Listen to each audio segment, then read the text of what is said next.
भगवान श्री कृष्ण को नमस्कार करते हुए आप सभी का अनंत अकेडमी ऑफ मैथमेटिक्स में स्वागत है। एपिसोड 2 है integration round the unit circle. ये हम कॉम्प्लेक्स एनालिसिस की बुक कर रहे हैं। इस तरह के जो क्वेश्चन होते हैं जिसमें इंटीग्रेशन करना होता है और फंक्शन होता है साइन थीटा और कोस थीटा की टर्म में, लास्ट की जो आपकी यूनिट है कॉम्प्लेक्स एनालिसिस के अंदर, उसमें इस तरह का एक क्वेश्चन आता है।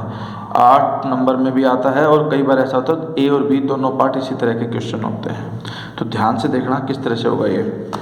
For evaluation of integrals of the type 0 to 2 pi f cos theta sin theta d theta where f x y is a rational function of x and y, यानी कि एक फंक्शन होता है जिसमें x और y की कुछ value होती है और सब्स्टिट्यूशन इस तरह से होता है। z जो है वो e के आइडल थीटा होता है, जहाँ पर theta greater than equal to 0 but less than equal to 2 pi, और जो कोस थीटा होता है वो 1/2 z प्लस z इनवर्स होगा और साइन थीटा होगा 1/2 iota z minus z inverse. ऐसा इसलिए क्योंकि हमारे पास आपने नंबर थ्योरी में पढ़ा होगा कि जो साइन थीटा होता है वो आपके पास e की आयोटा थीटा माइनस e की minus iota theta divided by 2 iota होता है। तो 1/2 आयोटा को मैं बाहर लिख देता हूँ। ये तो हो गया e की आयोटा थीटा, इसमें माइनस e की आयोटा थीटा की पावर -1 ऐसे लिख सकता हूँ मैं। तो ये आपके पास e की आयोटा थीटा हमने z माना था, ये z हो गया और ये z का इनवर्स हो गया। तो ये तो वैल्यू आ गई साइन थीटा की। सेम वे में जो कोस थीटा होता है वो e की आयोटा थीटा प्लस e की माइनस आयोटा थीटा अपॉन 2 होता है, उसमें आयोटा नहीं आता नीचे। तो ये 1/2 ब्रैकेट ये z प्लस में z का इनवर्स, तो ये किसकी वैल्यू आएगी कोस थीटा की। तो ये दोनों वैल्यू आपको रिप्लेस करनी है, फिर आपका फंक्शन बन जाएगा ऐसे। उसके बाद हम क्या करेंगे, where phi z is a rational function of z with no singularity on the unit circle, यानी कि जो यूनिट सर्कल है मोड ऑफ z जिसकी रेडियस क्या है 1, उसके अंदर ऐसा कोई पॉइंट नहीं जिस पे नॉट डिफाइंड होता हो, हर किसी पे डिफाइन होगा। फॉर एग्जाम्पल आप देखिए, एवेल्युएट 0 से 2 pi 1/1 plus a cos theta d theta where a square is less than 1। आई हमारे पास ये दे ही रखा है और ये कंडीशन गिवन है।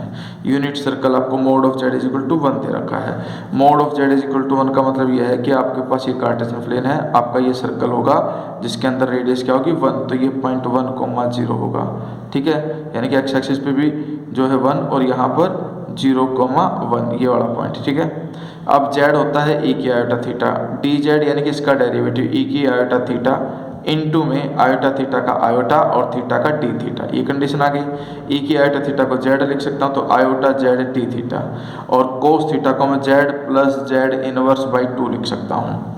तो सारी वैल्यू यहाँ पे पुटअप कर दी। ये तो अंडर द कर्व सी लेके चली रहे हैं, 1 डिवाइडेड बाई 1 प्लस a, क्योंकि a था आपके पास और कोस थीटा, यहाँ पर मैंने कोस थीटा की वैल्यू पुट कर दी z plus z inverse by 2।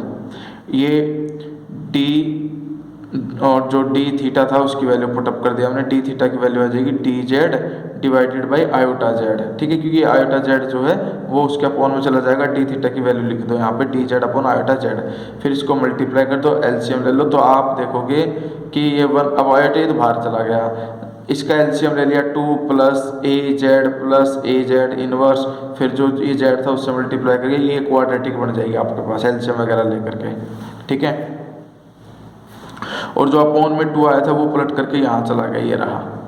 इसके बाद ये आ जाएगा आपके पास 2 upon iota a f z t z where f z is equal to, यानी कि इससे ए कॉमन लिया, ए को यहाँ लेके चले गए, ये Z square plus 2z by a plus 1, ये इक्वेशन बन गई और ये बन गया आपके पास क्वाड्रेटिक इक्वेशन, ठीक है। क्वाड्रेटिक इक्वेशन से जो a आएगा वो 1 आएगा, b जो है वो 2 अपॉन ए आएगा और c जो है वो 1। अब हम क्या करेंगे, क्वाड्रेटिक फॉर्मूला अप्लाई कर देंगे, -b plus minus under root b square minus 4ac divided by a, ठीक है। तो हमारे पास ये वैल्यू सोल्व करके इन्होंने कंडीशन निकाली। कैसे निकालेंगे अब मैं आपको समझा देता हूँ। जैसे कि इसके अंदर ये है कि -2 अपॉन ए, इसमें समझाता हूँ, एक मिनट रुको। इक्वेशन है जेड स्क्वायर प्लस 2 अपॉन ए इंटू जेड प्लस 1, ठीक है। तो आपके पास जो जेड है वो आ जाएगा माइनस बी, यानी कि इसके आगे नेगेटिव लगा दो, प्लस माइनस अंडर रूट इसका स्क्वायर 2 का स्क्वायर 4 ए का square minus 4 into a into c divided by 2 into a यहाँ पे क्या है 1। अब हम इसको सोल्व करेंगे, minus 2 by a plus minus under root 4 minus a square से मल्टीप्लाई होकर के 4 a square divided by a square का अंडर रूट ए बाहर आ जाएगा, ठीक है, और अपॉन में आपका 2 है ही। तो हम देखते हैं कि भाई आपके पास जो ये ए है ये तो बाहर आ जाएगा और 2 भी कॉमन आएगा, क्योंकि देखो 4 है, 4 कॉमन लोग अंडर रूट से, तो 2 यहाँ आएगा और ये 2 है ही, तो 2 बिल्कुल बाहर और a बिल्कुल बाहर। ब्रैकेट में क्या बचा, यहाँ तो बचा -1 प्लस माइनस अंडर रूट 4 बाहर गया था 1 माइनस ए स्क्वायर और डिवाइड में क्या था ये 2, इस 2 से ये 2 कैंसिल हो गया, ठीक है। अब हमारे पास ये कंडीशन आ गई आपके पास 1 -1 plus minus under root 1 minus a square by a. तो इसमें से जो प्लस वाली वैल्यू है वो तो हम एल्फा लेके चलेंगे, -1 plus under root 1 minus a square divided by a alpha and beta is equal to -1 minus में under root 1 minus a square divided by a. अब हमारे पास अकॉर्डिंग टू कंडीशन अगर एल्फा और बीटा दो रूट आते हैं तो प्रोडक्ट जो होता है रूट्स का वो होता है c अपॉन ए। c है यहाँ पर 1, a है यहाँ पर 1, तो इन दोनों का प्रोडक्ट क्या आ गया, अल्फा बीटा का प्रोडक्ट 1 आ गया।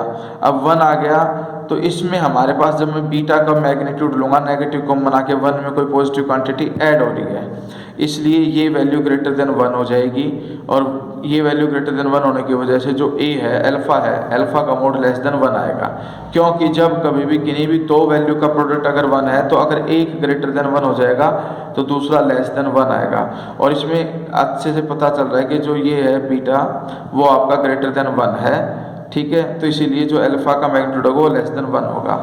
Thus fz has only one simple pole at z is equal to alpha. अब ये लेस देन 1 है, यानी कि यूनिट सर्कल में ये यूनिट की जो लेंथ है उसको कवर क्रॉस कर गया, तो इसलिए ये तो पोल का पॉइंट बनेगा नहीं क्योंकि आउटसाइड हो गया, ये इनसाइड पड़ेगा तो सिर्फ z is equal to alpha ही आपका विद इन c बनेगा। अब रेजिड्यू निकालोगे z is equal to alpha पे, फॉर्मूला होता है limit z tends to alpha, z minus alpha को fz से मल्टीप्लाई कर दो।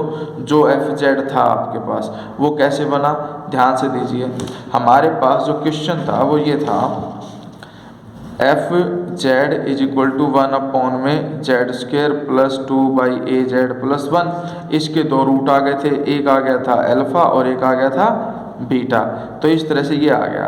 तो इस पे हम निकाल रहे हैं रेजिड्यू, तो इसको हटा करके जो बच गया उसके अंदर आप जेड की वैल्यू क्या रख दोगे, अल्फा, या फिर जेड माइनस अल्फा, तो ये रहा एफ जेड की value 1 upon Z minus alpha into Z minus beta है, फिर ये कैंसिल हो गया, ये बच गया, इसमें जेड की जगह पे क्या रख दो, अल्फा। अब अल्फा माइनस बीटा की वैल्यू कैसे निकलेगी, हमारे पास जो अल्फा है वो तो है ये और बीटा है ये। अब अल्फा माइनस बीटा हमें निकालना है, ठीक है। अल्फा माइनस बीटा के लिए इसमें से इसको सब्ट्रैक्ट कर दो, एलसीएम दोनों का सेम है, सब्ट्रैक्ट करोगे तो 1 से 1 कट जाएगा, या अंडर रूट वाली वैल्यू डबल हो जाएगी, ठीक है। तो वो आ जाएगा a अपॉन में twice of under root 1 minus a square, क्योंकि अल्फा माइनस बीटा ट्वाइस हो गई थी, अंडर रूट वाली वैल्यू इसका डबल होकर के, ठीक है, ये कंडीशन आ गई। और जो अपॉन में जो ये a है ये रेसिप्रोकल होकर के ऊपर आ गया, तो ये वैल्यू निकल करके आ गई। अब under the curve c f z d z is equal to, फॉर्मूले के अकॉर्डिंग 2 पाई आयोटा लिखते हैं, जो रेजिड्यू निकला उसको लिखते हैं और वही आपका क्या आ जाएगा, answer. Hence I is equal to 2 upon में iota a f z d z, मतलब एफ जेड डी जेड, ये कंडीशन बनेगी आपके पास, ठीक है। तो 2 अपॉन में आयोटा ए, यहाँ पर इसकी वैल्यू जो है वो ये निकल गई, तो इस पूरे को यहाँ लिख दो और ये आपका आंसर आ जाएगा, क्योंकि आयोटा से आयोटा ए कैंसिल, ठीक है। तो ये एक बात ध्यान रखना कि जो आपके पास क्वेश्चन आया था वो ये था कि 2 अपॉन में आयोटा ए, ठीक है, ये था question 2 upon iota a f z t Z, तो हमने इसकी वैल्यू निकाल दी, ठीक है। इसकी वैल्यू जो है वो यहाँ प्लॉट कर दोगे, वो आपका फाइनल आंसर आ जाएगा। तो इस तरह से है ये यूनिट सर्कल में सॉल्यूशन कैसे किया जाता है, ठीक है। अब ये एक क्वेश्चन है अलग टाइप का, ये मैं अगले एपिसोड में कराऊंगा, पहले उसी टाइप के क्वेश्चंस की प्रैक्टिस करो, ठीक है। तो नेक्स्ट एपिसोड में मैं ये है 4-5 क्वेश्चन जो बहुत इंपॉर्टेंट है उनकी एक जैसे क्वेश्चन होने की वजह से इनकी एक वीडियो बनाऊंगा अलग से।